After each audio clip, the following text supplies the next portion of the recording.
फरीदाबाद और गुरुग्राम में eco green company द्वारा कूड़े को हटाने को लेकर अब उसे सरकार की तरफ से हटाने के नोटिस देने की तैयारी की जा रही है। गुरुग्राम नगर निगम की तरफ से ये कार्रवाई की जानी है, लेकिन इसके साथ साथ में वैकल्पिक व्यवस्था के लिए भी सरकार ने नगर निगम से कहा है अधिकारियों से।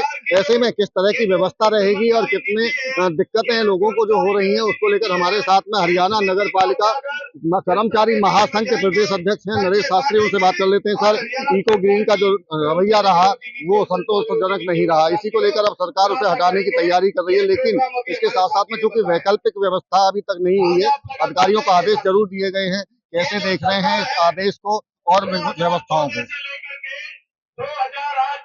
हरियाणा में जो इको ग्रीन कंपनी है वो मुख्य रूप से फरीदाबाद और गुरुग्राम में काम करती है और इन दोनों जिलों में इको ग्रीन कंपनी फेल हो चुकी है।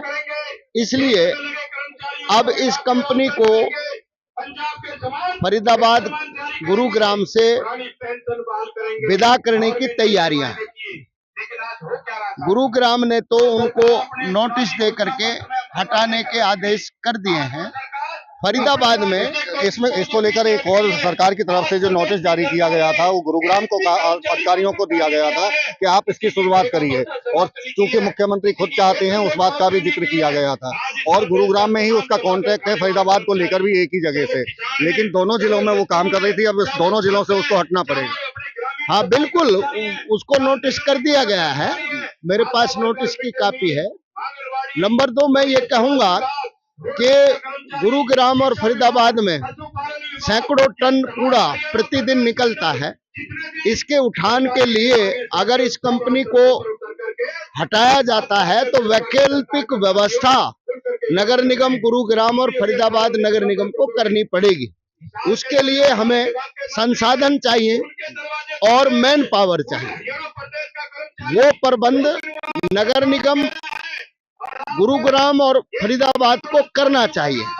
जहां तक आज गुरुग्राम की स्थिति है वहां पर 3480 कर्मचारियों की छटनी की गई है और वो कर्मचारी गुरुग्राम के हड़ताल पर हैं। उनसे बात करके उनकी छटनी वापस की जाए और फरीदाबाद में गुरुग्राम में नई भर्ती की जाए। दूसरा, हरियाणा सरकार को सबक लेना चाहिए कि प्राइवेट कंपनियों को सफाई व्यवस्था, सीवर व्यवस्था सौंपना या अन्य जन सुविधाएं देने का काम प्राइवेट हाथों में देना न्याय उचित नहीं है और ये सेवाएं देने में पूर्णतः विफल रहे हैं। इसलिए अन्य जो ठेके हैं उनको भी समाप्त सरकार को करना चाहिए, विशेष तौर पर सफाई के काम में। मैं ये अपील करूंगा हरियाणा सरकार से कि उन्होंने जो इको ग्रीन कंपनी को विफल होने के बाद हटाने का कदम उठाया है वो बिल्कुल सही दिशा में है, लेकिन अब इसका ठेका नहीं किया जाना चाहिए। आप ठेका देने के विरोध में हैं, लेकिन व्यवस्था कैसे होंगी? क्या लगता है आपको जो इको ग्रीन कंपनी से पहले सफाई व्यवस्था होती थी क्या वो होनी शुरू हो जाएगी?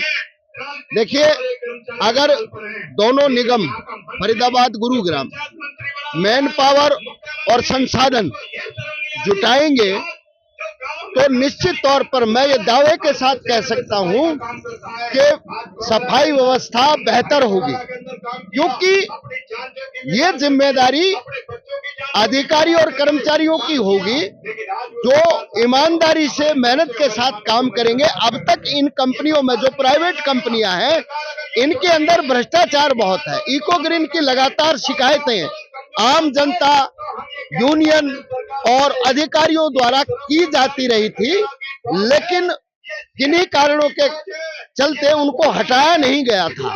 इनकी लगातार शिकायतें थी, ये कूड़े का उठान नहीं कर पा रहे थे, कूड़ा उठाते समय मिट्टी मिला करके उसको तुलवा रहे थे और जो ठेकेदारी के नियम अनुसार, शर्तों के अनुसार इनको रेट मिलना चाहिए था उससे अधिक ले रहे थे। जब उस रेट में कटौती की गई तो इन्होंने काम करने से हाथ खड़े कर दिए और फरीदाबाद और गुरुग्राम को आज इन्होंने कूड़े के ढेर में तब्दील कर दिया। बड़ी बात कह रहे हैं, कूड़े के ढेर में तब्दील कर दिया, लेकिन एक सवाल ये भी है कि कई बार जो कर्मचारी यूनियन है वो भी अपनी मांगों को लेकर धरने पर बैठ जाती है, काम छोड़ देती है, लेकिन लगता नहीं आपको कि आगे ऐसा अगर स्थिति आएगी तो अपनी दिक्कतें आएंगी? देखिए, काम छोड़ने की स्थिति बहुत कम आती है और मैं ये कहना चाहता हूं कि सरकार प्राइवेटाइजेशन को खत्म करे। मांग पत्र भेज करके सरकार से उन मांगों को उठा सकते हैं, लेकिन सरकार ये रास्ता खोले, हर 3 महीने बाद जो विभागीय अधिकारी हैं, विभागीय सचिव हैं, वो मीटिंग करे और 6 महीने बाद सरकार मीटिंग करे। मुझे लगता नहीं है कि यूनियनों को हड़ताल करने की जरूरत। 44-43 दिन से हड़ताल पर हैं। गुड़गांव के कर्मचारी 45 दिन से हड़ताल पर है, लेकिन सरकार बातचीत नहीं कर रही है, उल्टा इनका उत्पीड़न कर रही है। मंत्री स्तर पर किसी प्रकार का प्रयास नहीं है कि मांगों का समाधान किया जाए। बिल्कुल, देखिए ये थे हमारे साथ में नरेश शास्त्री, जो प्रदेश अध्यक्ष हैं हरियाणा नगर पालिका कर्मचारी महासंघ के, और ऐसे में बड़ा भरोसा भी दे रहे हैं कि कोई भी काम नहीं रुकेगा, लेकिन सरकार को भी उनकी मांगों को मानना चाहिए। फरीदाबाद से देवेंद्र कौशिक, इंडिया न्यूज।